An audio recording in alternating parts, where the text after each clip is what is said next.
हाथरस की घटना के बाद पूरा देश गुस्से में है।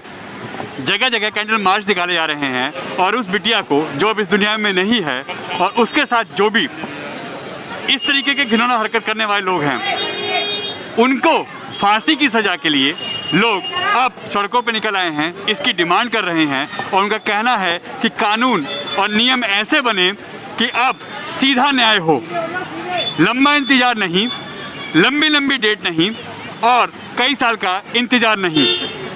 अगर वो ऐसा घिनौना अपराध कर सकते हैं तो उनकी सज़ा भी जल्दी से जल्दी हो और ऐसी हो कि उनकी रूह कांप जाए। ऐसा ही एक उदाहरण आपको दिखाते हैं। ये शारदा का कुआं है, ये तीसरे पुस्ते के अंतर्गत आता है और यहाँ पे भी इस बच्ची के लिए लोगों ने कैंडल मार्च निकाला है और यहाँ पे उसकी आत्मा की शांति के लिए यहाँ पे एक कैंडल मार्च निकाल के उसको श्रद्धांजलि दी जा रही है।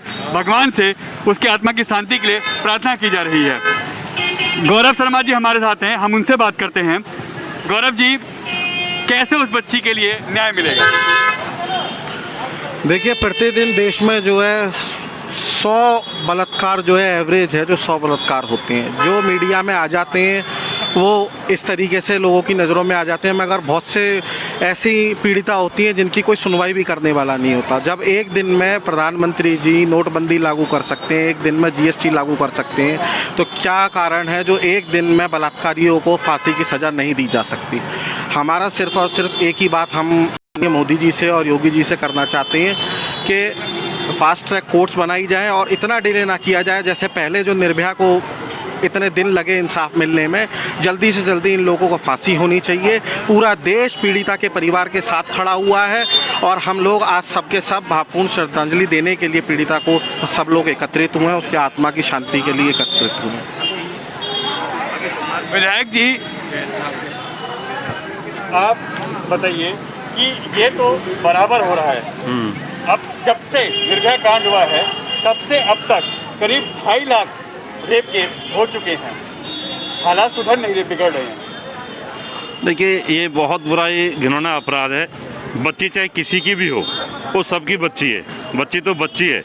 ये जो भी करते हैं इन पे एक बहुत ठोस कार्रवाई होनी चाहिए। और यूपी में तो बहुत बुरा हाल है। अभी कुछ दिन पहले जौनपुर में देखा आपने हाल, ये हाथरस का हाल है, लखीमपुर का हाल देखिए, आज एक नया हाल देखिए। रोजाना नए नए केस इस तरह के हो रहे हैं, लेकिन योगी मोदी की सरकार आंख बंद करे आराम से बैठी है। कोई अंकुश नहीं है, कोई रोक टोक नहीं है, कोई कुछ भी नहीं है। एक तरफ मोदी जी कहते हैं बेटी बचाओ बेटी पढ़ाओ, जब बेटी बचेंगी ही नहीं तो कहाँ से पढ़ेंगी और कहाँ से बढ़ेंगी? तो इस तरफ बिल्कुल कोई ध्यान नहीं है। और इस बिटिया का ने आज 14 तारीख से लेकर यानी कि 15 दिन वो मौत के लिए जूझती रही।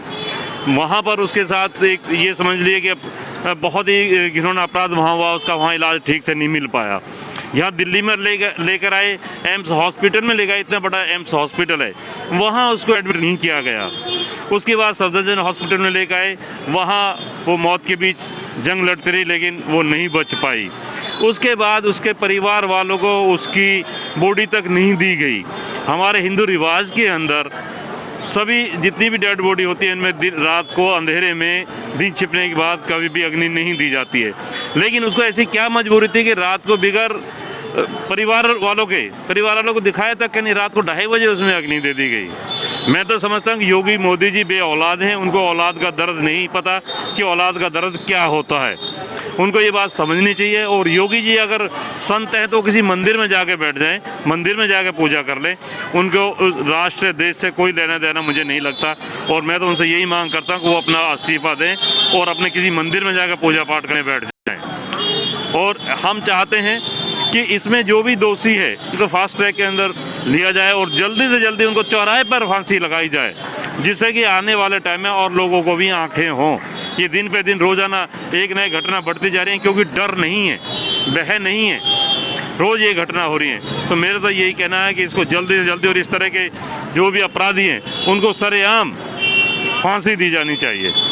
विधायक जी, एक चीज़ ये भी तो है ना, उसके बाद मानव आयोग, महिला आयोग, ऐसे कई संगठन खड़े हो जाते हैं जो ये कहते हैं ये गलत है, ऐसा नहीं होना चाहिए, कानूनों में फेरबदल करना चाहिए। हमारा ही सिस्टम तो हमें रोकता है, वरना ऐसा तो होना चाहिए। कानून में फेरबदल कीजिए, तभी तो अंकुश लगेगा। नहीं ये तो केस कई साल तक चलते रहते हैं और रिजल्ट क्या होता है उनका, इतना नया केस और हो जाता है, फिर एक नया केस और हो जाता है। कानून में बदलाव लाएं, ऐसे अपराधियों को जल्दी से जल्दी सजा दें, मौत की सजा दें, और इससे आगे कुछ नहीं है। जो इस तरह का छोटी छोटी बच्चियों के साथ इस तरह घिनौना अपराध करते हैं। आज हर माँ बाप, यूपी का खासकर माँ बाप अपनी बेटी को बाहर भेजने के लिए तैयार नहीं है।